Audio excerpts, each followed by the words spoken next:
আসসালামু আলাইকুম। দেশের বিভিন্ন প্রান্ত থেকে এখন আমাদের সাথে যারা যুক্ত হয়েছেন তাদের সকলকে জানাচ্ছি আন্তরিক শুভেচ্ছা।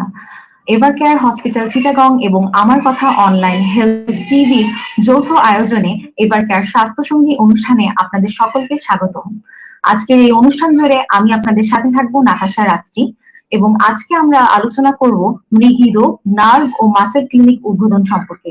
এবং আমাদের আজকের এই আলোচনায় আমাদের সাথে যুক্ত হয়েছেন আমাদের দেশের অন্যতম এবং স্বনামধন্য একজন নিউরোলজিস্ট ডক্টর মোহাম্মদ নাজিম উদ্দিন। স্যারকে আমাদের অনলাইন প্ল্যাটফর্মে স্বাগত জানাচ্ছি। স্যার কেমন আছেন? হ্যাঁ, ওয়ালাইকুম সালাম। আলহামদুলিল্লাহ ভালো আছি, ধন্যবাদ। ধন্যবাদ স্যার। আজকে আমরা অবশ্যই আলোচনা করব অনেক কিছু নিয়ে। আমাদের প্রোগ্রামটা শুরু করার আগে আমরা আসলে একটু জেনে নেই এভার কেয়ার হসপিটাল চিটাগং এর সার্ভিস সম্পর্কে। আমরা একটা ছোট্ট ভিডিওর মাধ্যমে দেখে আসি তাদের সার্ভিসগুলো।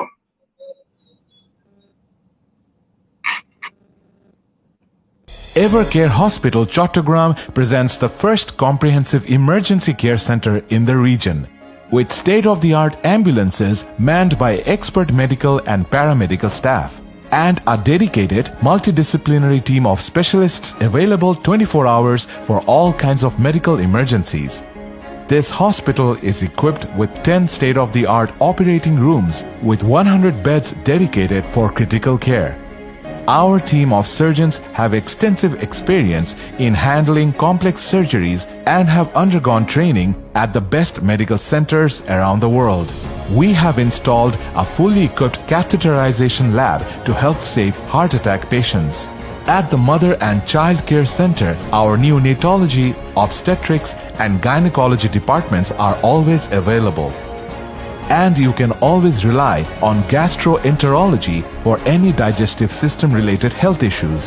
You can always avail the services of our advanced COVID-ready laboratory and our 24-hour fully stocked pharmacy. In fact, Chottagram's first pneumatic system for sample and medicine delivery has been set up in the hospital. Equipped with the latest equipment, we provide accurate, confirmative diagnostic solutions like CT scan and MRIs.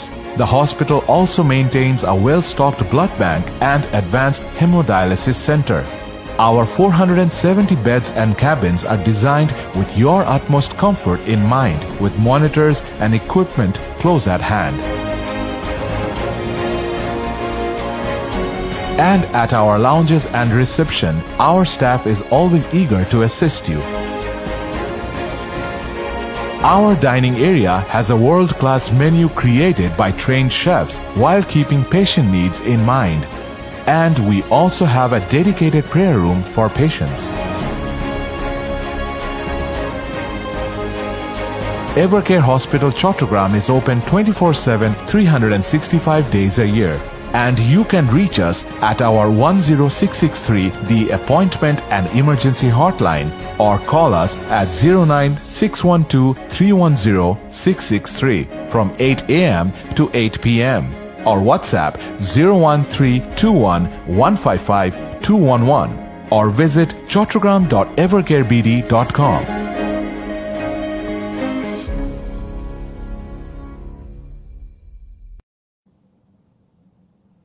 ধন্যবাদ সবাইকে পাশে থাকার জন্য।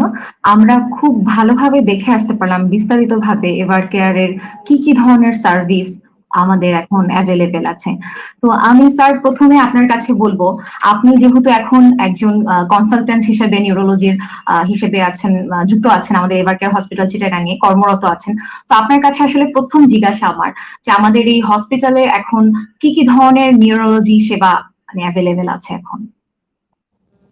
ধন্যবাদ নাতাশা। আপনার মাধ্যমে আমি দর্শকদের জানাতে চাই আমাদের নিউরোলজি ডিপার্টমেন্ট, এখানে আমরা 4টা প্রিন্সিপালে সেবাগুলোকে বিভক্ত করেছি। 1 নাম্বার, স্ট্রোকের ক্ষেত্রে হাইপার অ্যাকিউট স্ট্রোক, অর্থাৎ যদি পেশেন্টগুলো 4.5 ঘন্টার মতো স্ট্রোক নিয়ে আসে, এদের রক্ত জমাটটাকে অপসারণ করার জন্য আমরা থ্রম্বোলাইসিস করে থাকি এবং যারা থ্রম্বোলাইসিসের মাধ্যমে ইমপ্রুভমেন্ট হয় না, ওদেরকে আমরা মেকানিক্যাল থ্রম্বেক্টমি করে থাকি। এবং স্ট্রোক রিলেটেড পেশেন্ট যারা কমপ্লিকেশন স্পাস্টিসিটি ডেভেলপ করে ওদেরকে আমরা ব্যাকলোফেন পাম্প এবং বোটক্স থেরাপি দিয়ে থাকি।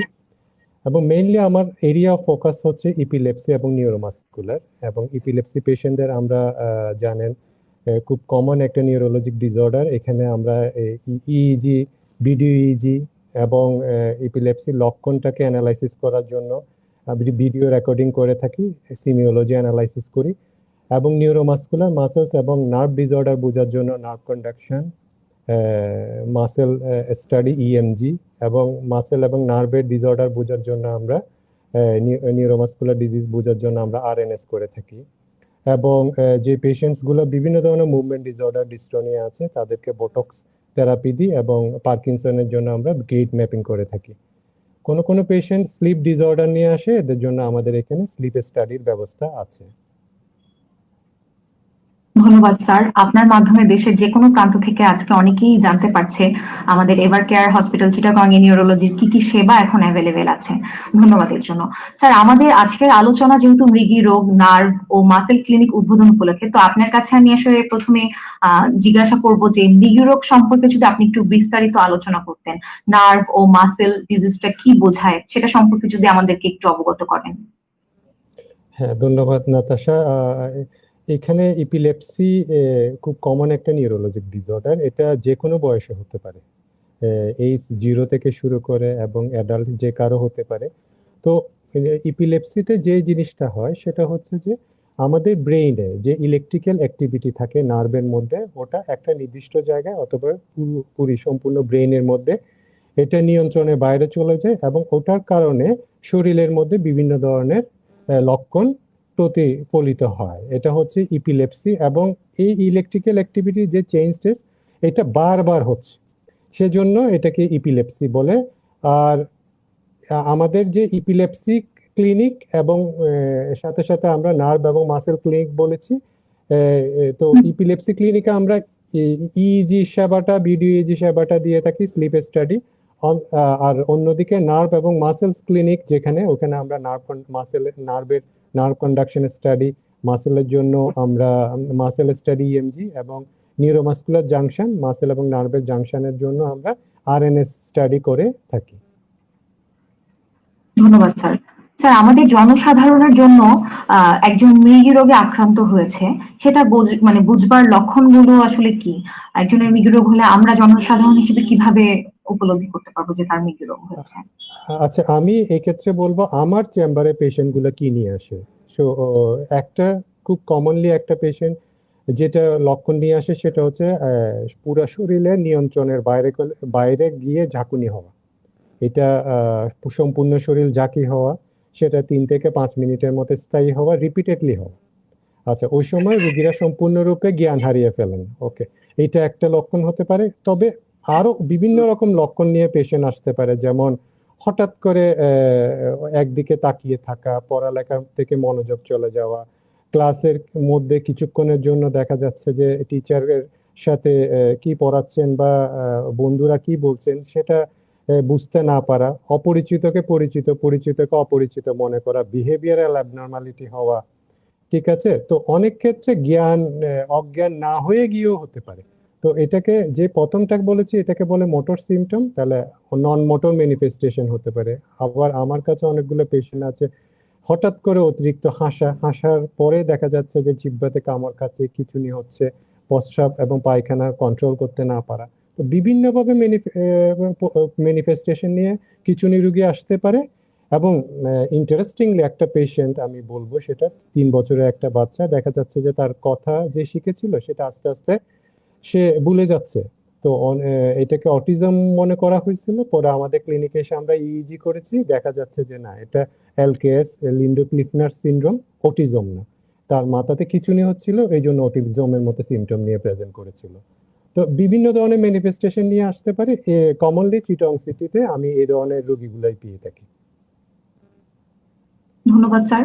আমার মনে হয় স্যারের কথার মাধ্যমে খুব সুন্দরভাবে বুঝতে পারলাম, বোঝার কথা। স্যার এত সুন্দর করে বিস্তারিতভাবে আলোচনা করেছেন লক্ষণগুলো। তো এরকম লক্ষণ যদি আমরা আশেপাশে কাউকে দেখে থাকি, অবশ্যই তাকে পার্শ্ববর্তী হসপিটালে নিয়ে যোগাযোগ করতে পারি। যারা চিটাগং এ আছেন তারা চিটাগং এভারকেয়ার হসপিটালে চলে আসতে পারেন। স্যার রয়েছেন ওখানে কর্মরত, স্যারের সাহায্য নিতে পারেন। তো স্যার আরেকটা কথা বলবো, আপনি যেহেতু বললেন যে তারা হচ্ছে মৃগী রোগ যাদের হয়, তারা তখন আসলে তাদের বডি থেকে কন্ট্রোলটা হারিয়ে ফেলে। তো ওই সময় তো রোগীর আসলে কিছু করার থাকে না। সেক্ষেত্রে প্রাইমারি চিকিৎসা বলতে মানে আমরা কি দিতে পারি প্রাইমারি চিকিৎসা হিসেবে? ধন্যবাদ। এটা খুব ইম্পর্টেন্ট, কারণ খিঁচুনি রোগ পৃথিবীর যে কোনো জায়গায় যে কোনো পরিস্থিতিতে হতে পারে, এবং প্রাইমারি ফার্স্ট এইড ম্যানেজমেন্টটা সবার জানা উচিত। তো এখানে আমরা এটাকে ভাগ করব কি করা যাবে কি করা যাবে না। আগে আমি কি করা যাবে না সেটা বলি, কারণ ওটাই বেশি করা হয়। এক নম্বরে অনেকে পায়ের মোজা নাকের মধ্যে দেয়, অনেক ঘ্রাণ দেয়, এই ধরনের জিনিসগুলো করা যাবে না। মুখের মধ্যে কোনো কিছু দেয়া যাবে না। এবং কি আর করা যাবে না, যদি সাহায্য করতে গিয়ে নিজেকে বিপদে ফেলা যাবে না। ঠিক আছে? তো এটা আর কি করতে হবে, যেহেতু পেশেন্টটা খিঁচুনিটা হবে 3 থেকে 5 মিনিট, এবং 3 থেকে 5 মিনিটের মধ্যে এটা স্পন্টেনিয়াসলি বন্ধ হয়ে যাবে। মাথার সেফটিটা দিতে হবে। সেটার জন্য শরীরটাকে এক কাত করে দিয়ে বাম পাশ বা ডান পাশ করে দিয়ে, বাম পাশটা করলেই সবচেয়ে ভালো। সেক্ষেত্রে করে দিয়ে মাথার নিচে সফট কোনো একটা কিছু দেয়া, বালিশের মতো বা সফট একটা কাপড় দেয়া, যাতে ফ্লোরের সাথে মাথা আঘাত হয়ে হেড ইনজুরি না হয়। ঠিক আছে? এবং যদি আশেপাশে আগুন বা পানি থাকে, পুকুর বা এগুলো থেকে একটু দূরে সরে নিয়ে আসে, সেফ প্লেসে নিয়ে আসে।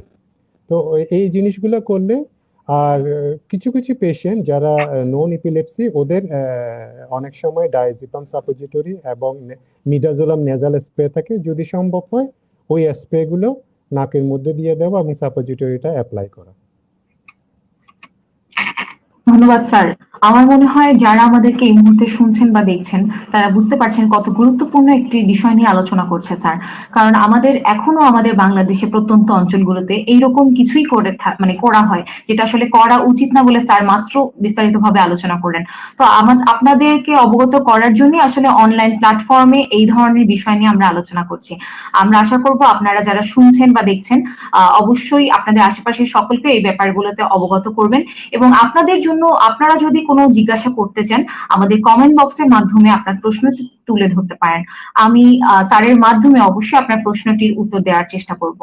তাহলে স্যার আমি আরেকটা কথা বলবো, যেহেতু অলরেডি আপনি বলেছেন প্রত্যন্ত অঞ্চলে এখনো মানে এগুলো করা হচ্ছে। তো অনেকেই আসলে এখনো ভেবে থাকে যে মৃগী রোগটা মনে হয় মানসিক রোগের মধ্যে পড়ে বা মানসিক বিভাগের কোনো ডক্টরের কাছে তারা চলে যায়।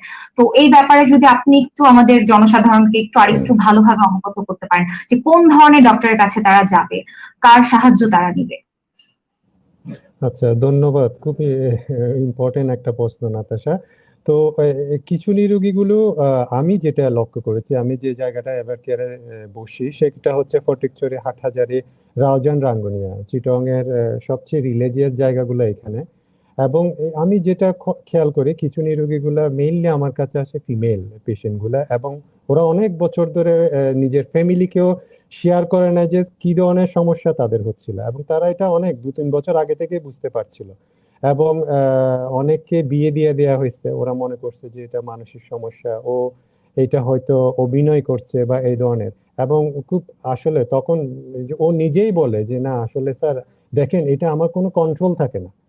তো এটা এখনো পর্যন্ত আমার এই লাইভ শোতে যারা শুনছেন, এটা আমি বলবো মা বাবা ভাই বোন সবাই একটু সাপোর্টিভ হলেই এটা খুব সহজে ট্রিটমেন্ট করা যায়, ইপিলেপসি চিকিৎসা। এবং আমরা যেহেতু কম্প্রিহেন্সিভ ইপিলেপসি কেয়ার দিচ্ছি, এটা সম্ভব। তো প্রিলিমিনারি আমি বলবো, ইপিলেপসি রোগীটা যেহেতু একটা ইইজি করতে হয়, ভিডিও রেকর্ডিং করতে হয়, ভিডিও ইজি করতে হয়, একজন যদি কোয়ালিফাইড নিউরোলজিস্ট ইপিলেপ্টোলজিস্টের আন্ডারে চিকিৎসাটা শুরু হয়, এবং পরবর্তীতে যে কেউ জেনারেল প্র্যাকটিশনার, এমবিবিএস বা সাইকিয়াট্রিস্ট বা অন্য যে কোনো ডক্টর যদি এটা কন্টিনিউ করেন, কোনো আপত্তি নেই। প্রথমে প্রিলিমিনারিলি একটু ডায়াগনোসিসটা যাতে রাইটলি হয় এবং ওষুধটা যাতে ঠিক অনুসারে শুরু করা হয়। অপোজিট দিক থেকে কেন এটা নিউরোলজিস্ট ইপিলেপ্টোলজিস্ট ইম্পর্টেন্ট, অনেক রোগ আছে যেগুলো ইপিলেপসি না, ইজি রিপোর্টটা ভুল, সেই কারণে বছরের পর বছর ইপিলেপসি রোগী না, কিন্তু সে ইপিলেপসির ওষুধ খাচ্ছে। তাহলে একটা হচ্ছে ইপিলেপসি রোগী, সে রাইট ট্রিটমেন্ট পাচ্ছে না, আবার ইপিলেপসি না, সে ইপিলেপসি ট্রিটমেন্ট পাচ্ছে। তো দুদিক থেকে চিন্তা করতে গিয়ে আপনারা এখনো যারা ডাউটে আছেন, মনে হচ্ছে ইপিলেপসিটা কন্ট্রোল হচ্ছে না, অথবা বুঝতে পারতেছেন না যে এটা ইপিলেপসি নাকি অন্য কিছু, ওদেরকে আমি বলবো আপনারা পার্শ্ববর্তী যে কোনো নিউরোলজিস্টদের, ইপিলেপ্টোলজিস্টদের একটু ওপিনিয়ন নেন এবং এই চিকিৎসাটা শুরু করেন। ধন্যবাদ স্যার। আপনারা যারা আমাদেরকে শুনছেন, যারা বুঝতে পারছেন যে হয়তোবা আপনারা এরকম একটা অসুবিধার মধ্যে দিয়ে যাচ্ছেন বা হয়তোবা এখনো বুঝতে পারেননি, তাদের উদ্দেশ্য করে বলছি, আমাদের যুগ পাল্টাচ্ছে। আপনারা বোঝার জন্য, আপনাদের জন্যই সাহায্য করার জন্য, সহযোগিতার হাত বাড়িয়ে দেওয়ার জন্য স্যারের মতো অনেকেই রয়েছেন। তো আপনারা দেরি না করে আপনাদের সমস্যাগুলোর সমাধান করার জন্য আপনারা হসপিটালে চলে আসতে পারেন, সহযোগিতা নিতে পারেন এবং বুঝতে পারেন যেহেতু এখন চিকিৎসা রয়েছে, তাহলে পিছিয়ে থাকার দরকার নেই। আপনারা চিকিৎসার মাধ্যমে এই রোগের নিরাময় খুঁজে বের করার চেষ্টা করুন।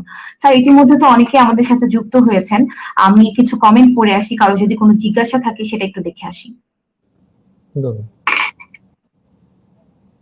তো এখানে আমাদের এমজি মামুন নামে একজন কমেন্ট করেছেন, স্যার আসসালামু আলাইকুম, আমার ছোট ভাই মেরুদণ্ডের নার্ভের সমস্যা নিয়ে ভুগছেন। আজকে 2 বছর হলো অনেক ডাক্তারকে দেখিয়েছি, কোনো উন্নতি হচ্ছে না। আপনি কি কোনো সংশোধন করে দিতে পারেন কিনা?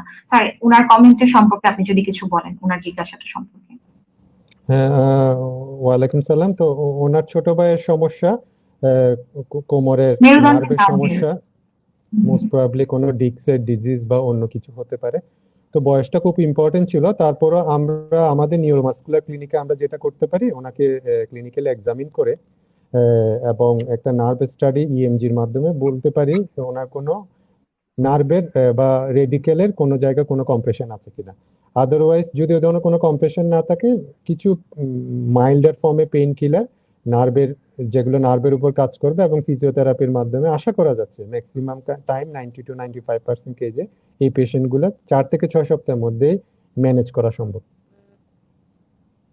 ধন্যবাদ স্যার। আশা করি এমডি মামুন, আপনি আপনার উত্তরটি বোঝার চেষ্টা করেছেন।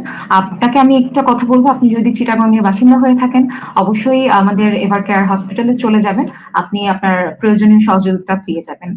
স্যার, আপনাকে আরেকটা কথা বলবো, যেহেতু আপনি বলছেন যে আমাদের এখন বর্তমানে এই রোগের চিকিৎসা নিয়ে কাজ চলছে এবং অনেকেই রোগ থেকে নিরাময় হচ্ছে হয়তো। তো স্যার, এই মৃগী রোগের কি আসলে তাহলে পার্মানেন্ট কোনো সলিউশন বা চিকিৎসা তাহলে আছে?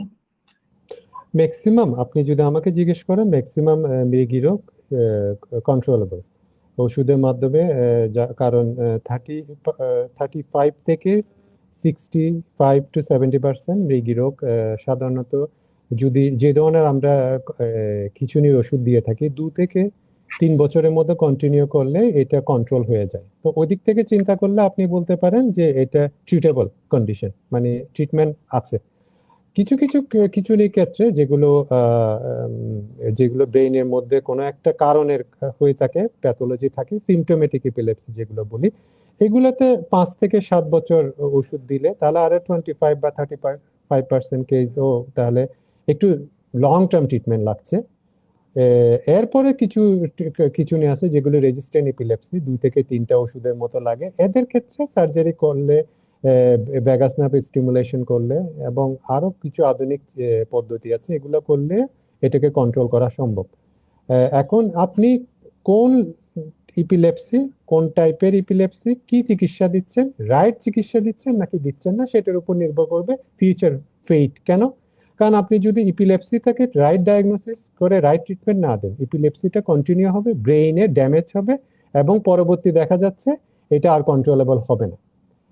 কারণ ওখানে ব্রেইনের মধ্যে ফাইব্রোসিস হয়ে যাবে, ওই একটা লিশন থেকে যাবে, যেটার কারণে দীর্ঘস্থায়ী ওষুধ দিতে হবে অথবা কন্ট্রোলের বাইরে চলে যাবে। সেজন্য প্রিলিমিনারি চিকিৎসাটার প্রতি আমি জোর দিব এবং এই কারণে আমি ইপিলেপসি সাবজেক্টটাকে চুজ করেছি।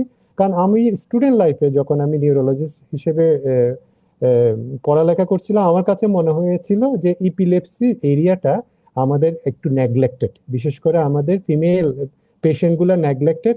ওটা থেকে আমার কাছে মনে হয়েছে আমি এই এরিয়াটা নিয়ে ফোকাস করি, এটা নিয়ে কাজ করি। ধন্যবাদ স্যার। আমাদের দেশে এখনো অঞ্চলে অনেক এলাকাতে আমাদের পরিবারের মধ্যে এখনো হয়তোবা এরকম রোগীদেরকে ওইভাবে চিকিৎসা দেওয়া হচ্ছে না, বা ভাবা হচ্ছে তাদের এটা পার্মানেন্ট ভাবে কোনো চিকিৎসা নেই। তো আজকে যেহেতু যারা আলোচনা শুনছিলেন, স্যার খুব সুন্দরভাবে ডিসকাস করেছেন যে কিভাবে এই ধরনের চিকিৎসার নিরাময়ের সুযোগ রয়েছে, আধুনিক পদ্ধতি ব্যবহার করে এই রোগ থেকেও কিন্তু নিরাময় পাওয়া সম্ভব। তাই আমি বলবো অবহেলা না করে আপনি অবশ্যই হসপিটালে গিয়ে আপনার চেক আপ করান, আপনি কোন স্টেজে আছেন সেটা দেখুন এবং তাদের সাহায্য নিন। অবশ্যই স্যার ভরসা দিচ্ছে যারা এই রোগে আক্রান্ত আছেন অনেকদিন ধরে, তারাও আসলে নিরাময় পেতে পারেন। তো স্যার, আমাদের অনুষ্ঠানের একদম শেষ দিকে আমরা চলে এসেছি। আপনার কাছে বলবো আমাদের জনসাধারণ যারা আমাদেরকে শুনছিলেন বা তাদের উদ্দেশ্যে আপনি যদি একটু কিছু বলতেন, তাদের জন্য যদি আপনার কোনো পরামর্শ থেকে থাকে যে কিভাবে এটা সম্পর্কে অবগত থাকবে, আরো কিভাবে নিজের এটা সম্পর্কে নিজেকে আরো ভালো রাখতে পারবে, একটু যদি আপনি কিছু বলেন। আমি উৎসাহিত করেই শেষ করব। সেটা হচ্ছে যে অনেক ইন্টেলিজেন্ট পার্সোনালিটি আছে, তাদের এপিলেপসি ছিল। এবং এটা যদি আপনি ইন্টারনেটে সার্চ দেন 100-র উপরে অনেক বিজ্ঞানী আছেন। ইভেন অনেকে বলে যে আইনস্টাইনেরও এপিলেপসি ছিল, এবং ওনারা এত বড় বড় বিজ্ঞানী এবং সব ধরনের স্বাভাবিক জীবনযাপন করেছেন। কিসের মাধ্যমে? ওরা রাইট চিকিৎসাটা নিয়েছিল, ওটার মাধ্যমেই করেছেন। এবং যেহেতু এটা একটা ট্রিটেবল কন্ডিশন, আপনারা একটা ইইজি করুন এবং ইপিলেপসিটাকে ডায়াগনোসিস করুন এবং ইপিলেপসির রাইট ট্রিটমেন্টটা নিন এবং এনজয় করুন পৃথিবীটাকে। ধন্যবাদ স্যার। স্যারের কথার সাথে তাল মিলিয়ে বলতে চাই, আমাদের হাতে যেহেতু নেই, আমাদের এটা একসেপ্ট করে কষ্ট নিয়ে বেঁচে থাকার থেকে বরং আমরা চিকিৎসা নিয়ে কিভাবে জীবনটাকে আরো সুন্দর করে উপভোগ করা যায় সেভাবেই আমরা জীবনের পথে এগিয়ে যাই। তো আমরা স্যার এখন একদম যেহেতু প্রোগ্রামের শেষের দিকে চলে এসেছি, আমাদের এভার কেয়ার হসপিটাল চিটাগাং এর কিছু প্যাকেজ চলছে, সেটা সম্পর্কে একটু আমাদের জনসাধারণকে অবগত করে আসি। ধন্যবাদ। আমি স্ক্রিনে দেখাচ্ছি, এখানে আমাদের কিছু প্যাকেজ চলছে। Evercare special heart check package মাত্র 4,499 টাকা। এরকম প্যাকেজগুলো আমাদের সেপ্টেম্বরের 30 তারিখ, 30শে সেপ্টেম্বর পর্যন্ত কিন্তু প্রযোজ্য থাকবে। তো এই ধরনের প্যাকেজ যদি আপনারা উপভোগ করতে চান, অবশ্যই এখন কিছুদিনের মধ্যে আপনারা এভার কেয়ার হসপিটাল চিটাগং এ যোগাযোগ করুন। আমাদের দ্বিতীয় প্যাকেজটি হচ্ছে ever care pregnant women's special package, সেটারও মূল্য হচ্ছে মাত্র 4,499 টাকা। আমাদের আরেকটা প্লাটিনাম হোল বডি চেক আপের মেলদের জন্য রয়েছে, সেটা হচ্ছে অনলি 7,999 টাকা। সো এইরকম প্যাকেজের সুযোগ সুবিধা আপনারা দেরি করবেন না, আপনারা যদি একটা হোল বডি চেক আপ করাতে পারেন অনলি 7,999 টাকায়, সো চলে আসুন এভার কেয়ার হসপিটাল চিটাগং এ। আরেকটি platinum whole body check up রয়েছে ফিমেলদের জন্য, অনলি 10,999 টাকা। সো ডেফিনেটলি এই ধরনের প্যাকেজগুলো মিস করা যাবে না। এই ধরনের প্যাকেজের সুবিধা নিতে অবশ্যই আপনাকে অতি শীঘ্রই যোগাযোগ করতে হবে আমাদের এভার কেয়ার হসপিটাল চিটাগং এর শাখায়, এবং এইগুলো প্রযোজ্য থাকবে 30শে সেপ্টেম্বর পর্যন্ত। আপনাকে আমাদের এখানে আরেকটি প্যাকেজ রয়েছে, গোল্ড প্যাকেজ, মোস্ট প্রবাবলি 3,999 টাকা, Evercare festive health check package. So আমাদের এখানে অনেক রকম প্যাকেজ রয়েছে। আপনার প্রত্যেকটা প্যাকেজ সম্পর্কে আরো বিস্তারিত জানতে হসপিটালে ভিজিট করতে হবে। আপনার শিশুর স্বাস্থ্য আমাদের প্রায়োরিটি। এই শিশুদের জন্য এবার কেয়ার চাইল্ড হেলথ প্যাকেজটিও রয়েছে মাত্র 4,499 টাকায়। আরো একটি প্যাকেজ রয়েছে এবার কেয়ার উইমেন্স হেলথ প্যাকেজ, যেটার মূল্য হচ্ছে মাত্র 6,499 টাকায়। এই প্রত্যেকটি প্যাকেজ কিন্তু এখন আসলে অফারের প্যাকেজ হিসেবে রয়েছে। তো এইগুলো প্রযোজ্য থাকবে কিন্তু 30শে সেপ্টেম্বর পর্যন্ত। আপনারা যদি আশেপাশে থাকেন বা আপনারা যে কোনো প্রান্ত থেকেও যদি প্যাকেজটি উপভোগ করতে চান, এভার কেয়ার হসপিটাল চিটাগং শাখায় চলে আসতে হবে। আচ্ছা, আমরা প্যাকেজ গুলো সম্পর্কে দেখে আসলাম। তো স্যারকে আমি বলবো যে স্যার, আপনিও আমাদের প্যাকেজ সম্পর্কে যেহেতু দেখছেন, আপনি ওখানে কর্মরত আছেন, এটা সম্পর্কে আপনার মানে অনুভূতিটাকে আপনি কি বলতে চান আসলে আমাদের সাধারণ জনগণকে? আচ্ছা, এই প্যাকেজগুলো করার পিছনে যে চিন্তাটা ছিল সেটা হচ্ছে স্ক্রিনিং প্রোগ্রাম। আমরা আসলে যে লাইফস্টাইলটাতে থাকি এবং পোস্ট কোভিড যে ধরনের আমাদের ব্যস্ততা, ওটার মধ্যে আমরা নিজেদের হেলথটাকে খুব একটা বেশি মনোযোগ দিতে পারি না। সেজন্য আমাদের সিনিয়র অথরিটি ওরা মনে করেছেন যে সবাইকে একটা প্যাকেজের আন্ডারে যদি আনা যায়, এবং আমরা already most probably most of the Chittagong এর রেসপন্সিবল পার্সনদের আমরা এই প্যাকেজের আন্ডারে কভার করতে পেরেছি এবং এটা খুব সাশ্রয়ী মূল্যে। সেজন্য এবং ওই আর্লি ডায়াগনোসিস এবং আর্লি ট্রিটমেন্টের আন্ডারে নিয়ে আসার জন্য এই প্যাকেজগুলো ইন্ট্রোডিউস করা হয়েছে। ধন্যবাদ স্যার। আমরা যারা আসলে যে কোনো জায়গায় বা অনেক সময় আছে আমরা মাঝে মাঝে চিন্তা করি যে আমরা একটা হোল বডি চেক আপ করাবো, হয়তো অনেক সময় ফাইন্যান্সিয়াল কারণেও করানো হয় না, তাদের জন্য উদ্দেশ্যে বলছি যে এই ধরনের প্যাকেজ কিন্তু আপনাদের জন্যই। আপনারা যদি মনে করেন হোল বডি একটা চেক আপ করবেন, আমার কাছে মনে হয়েছে খুবই ভালো ভালো কিছু মানে প্যাকেজ রয়েছে। তো আপনাদের প্রয়োজন অনুসারে আপনারা এভার কেয়ার হসপিটালে চলে আসবেন চিটাগং এর শাখায় এবং আপনাদের প্রয়োজনীয় প্যাকেজটি আপনারা বাছাই করে নিয়ে নেবেন নিজেদের জন্য। তো আজকে স্যারের সাথে কথা বলে খুবই ভালো লাগলো। ধন্যবাদ স্যার। স্যার আমাদেরকে খুব সুন্দর করে মৃগী রোগ, নার্ভ ও মাসেল ক্লিনিক সম্পর্কে আসলে বিস্তারিত আলোচনা করেছেন এবং খুব সহজ ভাবে করেছেন। জনসাধারণ যারা রয়েছেন তারাও তাদের বোধগম্য, আসলে তাদের বোধগম্যে আসলে আলোচনাগুলো আজকে হলো। তো স্যারকে অনেক অনেক ধন্যবাদ জানাবো এবং আজকে পুরো অনুষ্ঠান জুড়ে আমি ছিলাম নাতাশা রাত্রি। আবারও হয়তো নতুন কোনো টপিক নিয়ে আপনাদের মাঝে হাজির হব। আপনাদের কোনো রকম জিজ্ঞাসা থাকলে আমাদের ফেসবুক পেজেও ইনবক্স করতে পারেন। আমরা চেষ্টা করব আমাদের অতিথির কাছ থেকে আপনার প্রশ্নের উত্তরটি জেনে নেবার। ধন্যবাদ সবাইকে। সবাই ভালো থাকুন, সুস্থ থাকুন। শুভ সময়। শুভরাত্রি।